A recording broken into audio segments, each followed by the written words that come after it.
let me first of all say I did 2 interviews during the votes today, one with ABC News, and as I stood before the cameras, they showed me 2 comments, one from a gentleman who said that he was so disgusted with Congress because nothing is being done, and he believed that we needed to start trying to deal with the problems.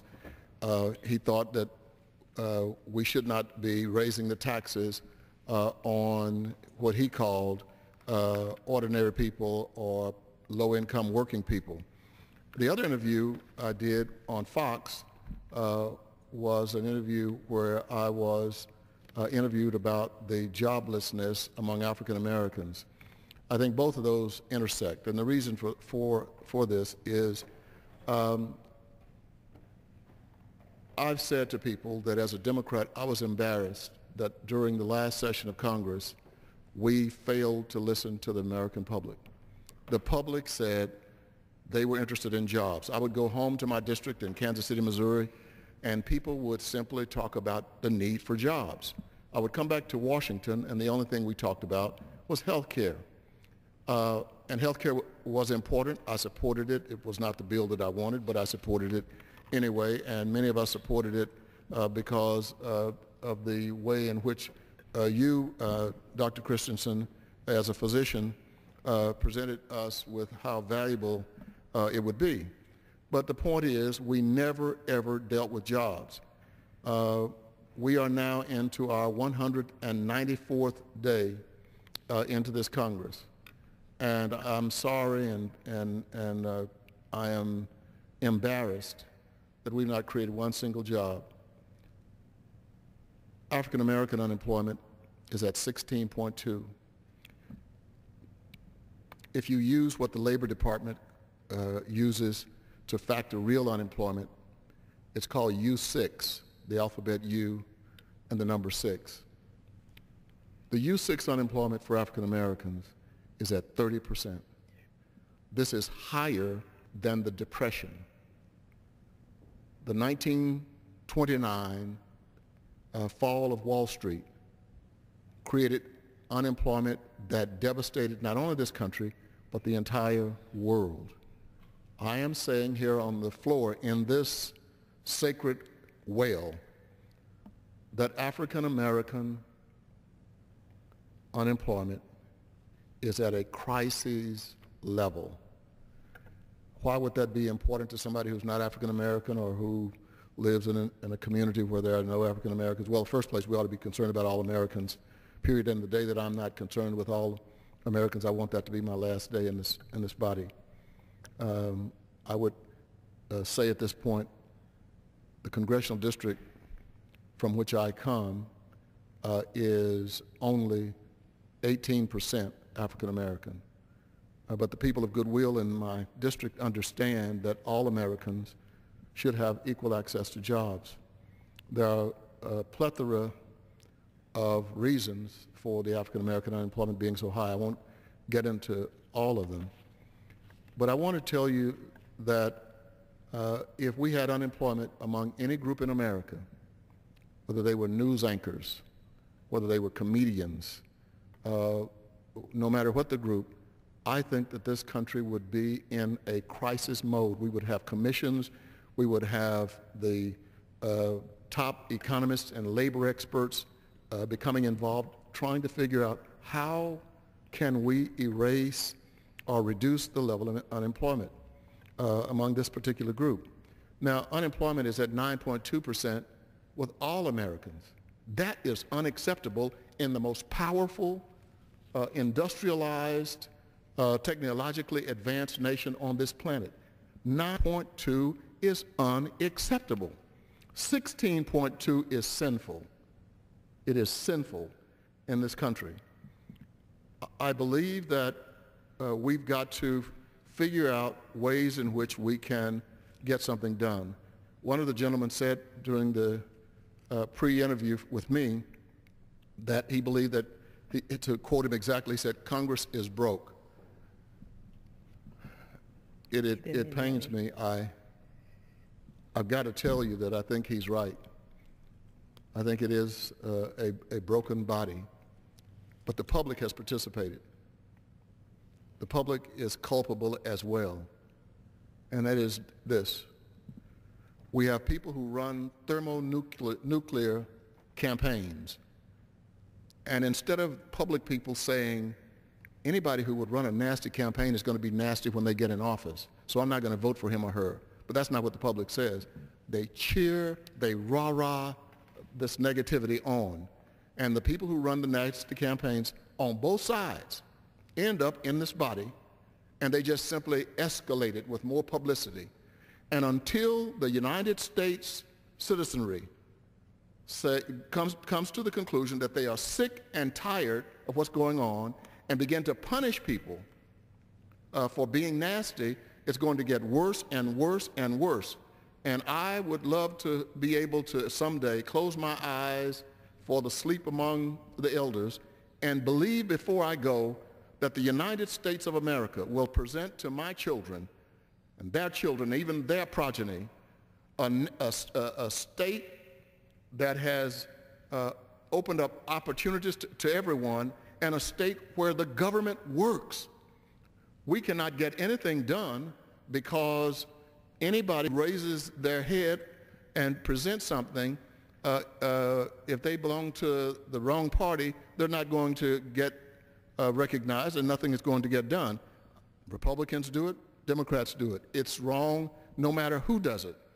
And what we are facing right now is a situation that is grave. And I don't even think the Republican nor Democratic parties in this body understand that we can't simply go as we are going. We're talking about the debt ceiling. It has to be raised. It is absolutely ridiculous to say that we shouldn't raise it. And I sit in my apartment across the street from the Capitol that night looking at television and listening to people who know better say that it's all right, it's no problem, we can let the debt ceiling remain under the 14.3 trillion and nothing cataclysmic will happen. And they know better. I would feel a lot better if people would say something and didn't really mean it, you know, and and really meant it because they didn't know better. But they do know better, but many in the public don't, and so they think there's no big deal. Look, if we don't raise the debt ceiling, we can pay 60% of our debts. But we've got to make some concrete choices on who gets that 60%.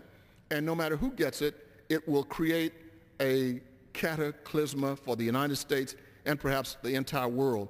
Italy, Spain, Greece, and Ireland are already in trouble in Europe. And they don't have central banks like we have. We have the Federal Reserve. And so to some degree, we can go out and have an auction of Treasury notes and bring in revenue. They don't. But if we end up having a very, very serious economic problem in this country, it's going to trigger a worldwide recession. Nobody wins. Nobody comes out on top if this happens.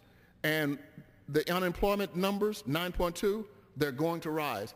I don't want people looking at this tonight, or any of my colleagues believing that those are my numbers or that I'm the only one who believes that it's going to be trouble. Ben Bernanke, reappointed by George Bush.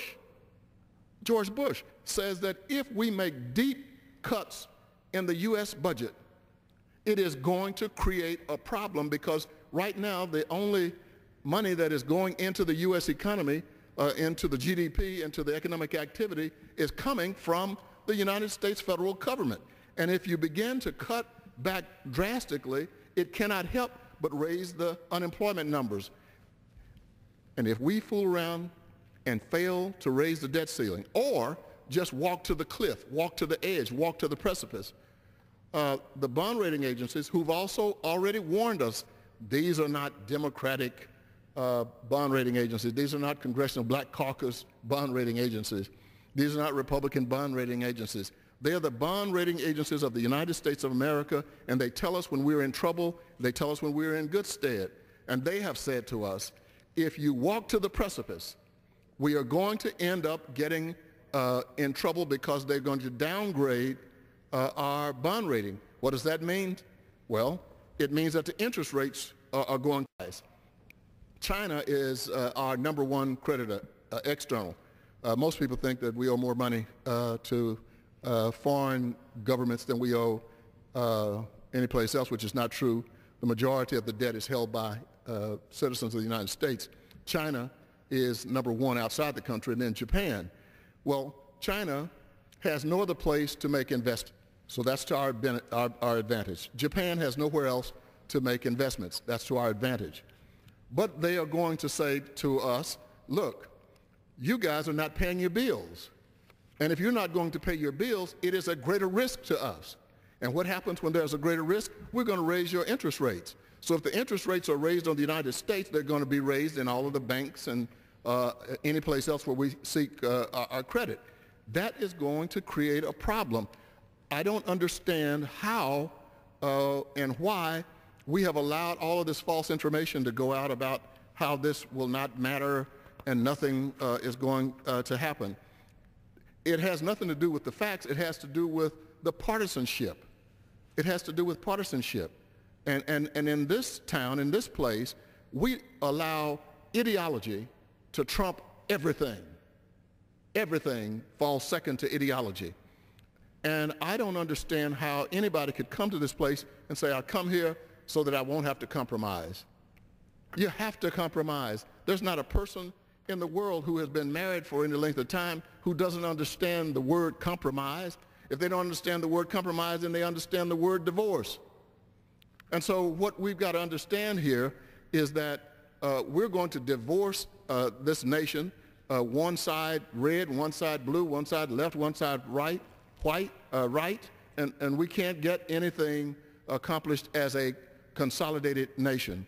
Now, let me just say a couple of other things, and I'm through, Madam Chair, Madam Speaker, and that is, if I can go back to the jobs issue just for a moment. We know that only 18,000 jobs were created in the United States last month. We need probably 230,000 jobs each month to be created in the United States. Why? Because that's about the number of new employees or people seeking work come into the work market. So we've got to constantly create jobs. Now, people who were laid off work 3 or 4 years ago and haven't found work, if the economy broke tomorrow and we were allowed to begin to see hiring in the major corporations, the 10 employees who were laid off 3 or 4 years ago would now be 3 or 4 employees called back to work. Why? Well, because technology is constantly growing and advancing. And where we needed 10 line workers 3 or 4 years ago, we only need 2 or 3 workers today, which means that we've got to educate the workforce. What does that mean to the country? Well, if we don't educate the workforce in the United States, it means that the imbalance of trade with other countries is going to rise, because other nations are going to be able to provide what we can't provide, and they're going to do it at a lower cost. We've got to have a workforce that can compete with China and India and Japan and Indonesia and Vietnam, because if we don't, American corporations are going to continue to try to do business abroad. Now, we cannot ignore the fact that a lot of those jobs that are positions were held by African Americans, and they need to be retrained. We need to retool the U.S. workforce. And let me tell you why we have some numbers that are disproportionate with African Americans, because I don't want people doing what has been done in this country for the last 400 years. Some people assume, well, the African American numbers are high because African Americans don't want to work, and we've heard all of that unfortunately over the years. The only reason we know what the numbers are is because those are the individuals who are out seeking work, who've gone to the unemployment agencies in their states. And that's how we know that the unemployment numbers are what they are. But keep in mind, nobody probably thinks about this.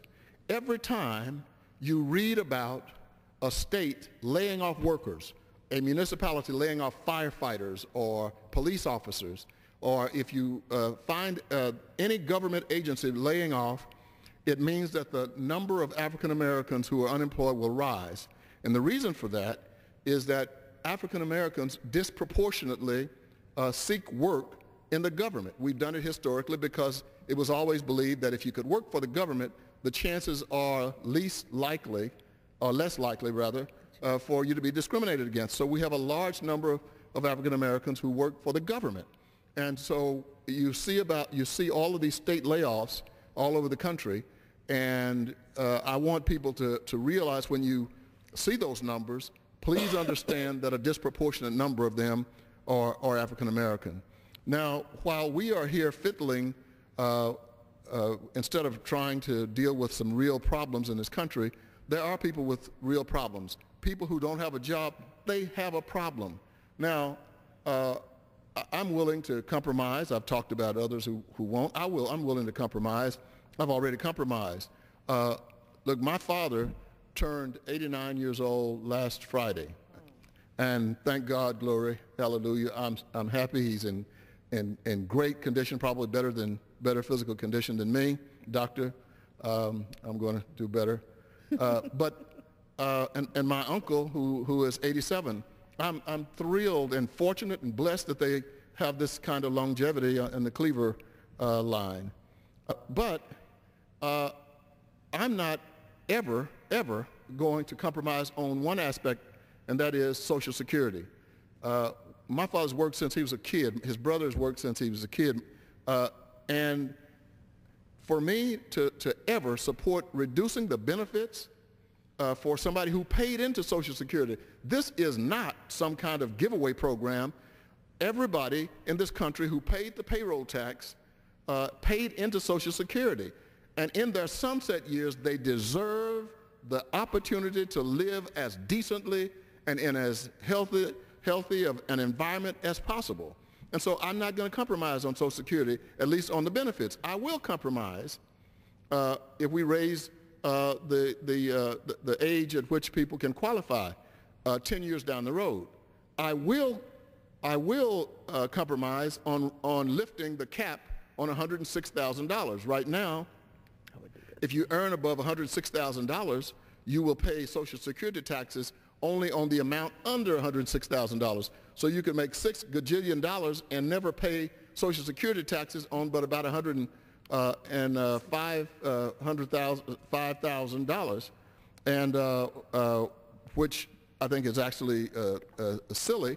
And those of us who've been blessed to earn more than $106,000 should understand how fortunate we are, and so we should pay above the cap. It's wrong. It's not right for people who earn a meager salary to have to struggle when there are people making $106,000 not even paying Social Security tax.